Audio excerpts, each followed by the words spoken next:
Hello, lovely listeners, and good morning, Kim. Good morning, Jill. Good morning, everyone. We have some energy flowing in from the other day, coming into today. Yes. Uh, the other day we talked about a self-judgment, and the similar energy is coming through today. Um, and we're kind of a little bit stumbling with, well, I'm stumbling with words today again. Um, Maybe because I need to hear the message. Oof. Sometimes it hurts hearing the truth. But does it really? Oh, exactly. The judgment in there is what makes it hurt, right? And you are Yeah. not the only one stumbling. We both were in our. Oh my goodness. So there was I'm just going to call it out like it is. There was a situation, and this could transfer into many, many different situations in people's lives. So take it how it resonates for you. Okay.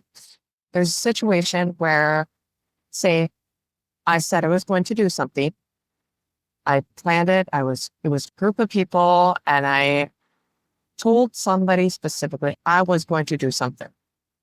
And then at the last minute, I'm just going to back out. I'm not going to do it. It doesn't fit with my life. Maybe my fear stopping me, whatever it is, I back out. And now it puts hardship on that other person or the situation, other people involved. It's like, well, I'm sitting over here like, well, I just can't go. I just can't go. And I'm making excuses. Um, and so I think I'm in the right. Okay. And then the other person over there is like, wow, say I'm the other person. Man, that's really crappy of that person to just, not follow through on what they said they were going to do. How do you hold that person accountable? Through love. How do you express your concern for them with love, without anger, without judgment? Yeah. Right. And the key is that the original agreement, the original commitment didn't change. It's a different Yeah. scenario if the original commitment changed. So we're talking about a scenario where the commitment is still there. And like you said, someone is is figuring out, what if you want to call it excuses, reasons, or whatever, to back away from their commitment Yep. for their own personal reasons, which is having an effect on now the group who committed together. And it can get pretty tricky. Yep. Those situations. And then to add on top of that, like you said, how do we say those things with love, with truth, with integrity? It's a new skill, Kim. It is.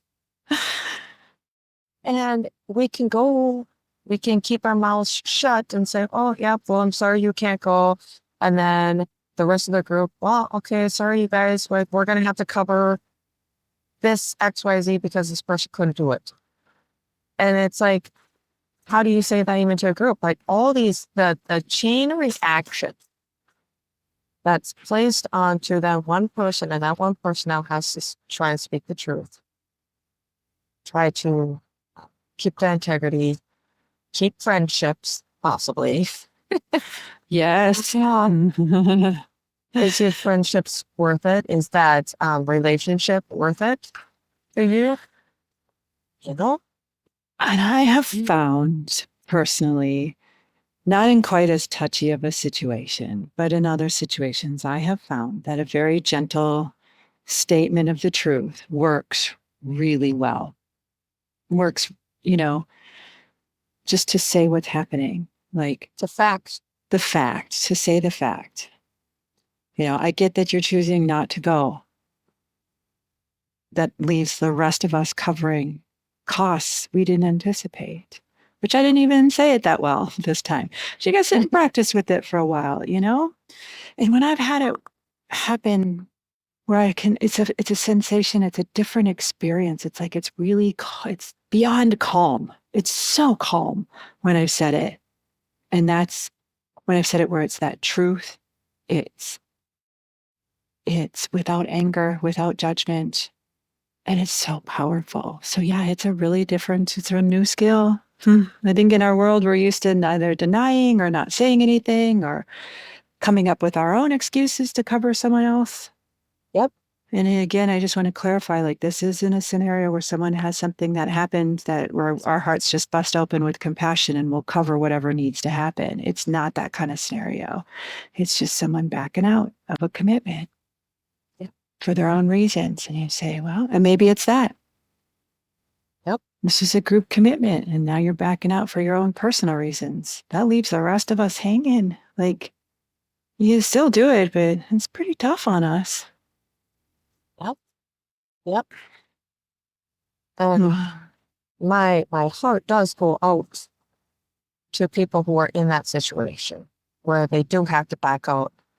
And I want to understand their situations, because I mean, this even happens with clients that come to me and they're saying stuff. So I see it in multiple different scenarios. Yeah.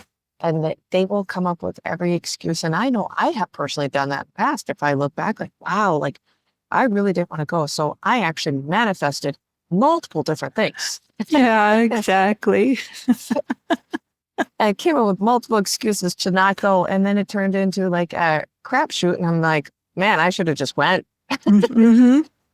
It would have been so much easier if I just would have went. Mm-hmm.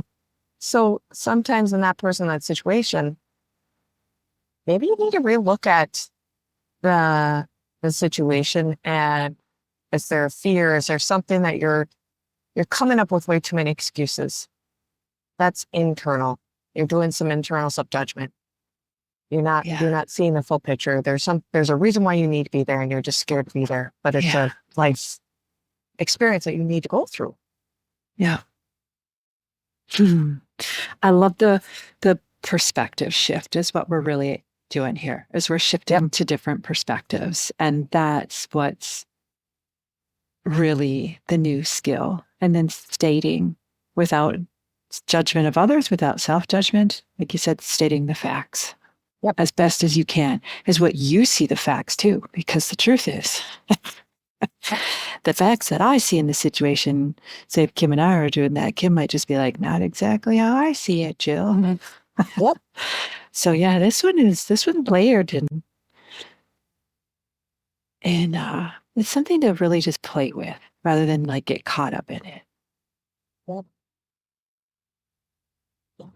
That's the challenge, I think, because we tend to get caught up in it. What we're getting caught up in again is our own judgment or self-judgment or all these things. And to drop that and go back to how can I, Kim, to me, it felt very playful when you said in playful, loving, enjoyable, whatever word you want to apply to it, when you said, I really, do want to open my heart and understand. That's what I mean by playful. That's sweet. I just want to, hey, tell me what's going on. Let's help each other out instead of going into that frustration, anger. And it might turn out to be a really, really beautiful talk and experience and save a relationship. Yeah. Save a partnership, even in work. Doesn't matter where it is or what it is, but. Yeah, I love to tell me what's going on. And if the person won't tell you what's going on, then the rest of you that are left with something that shifted, tell me what's going on for you. Yep.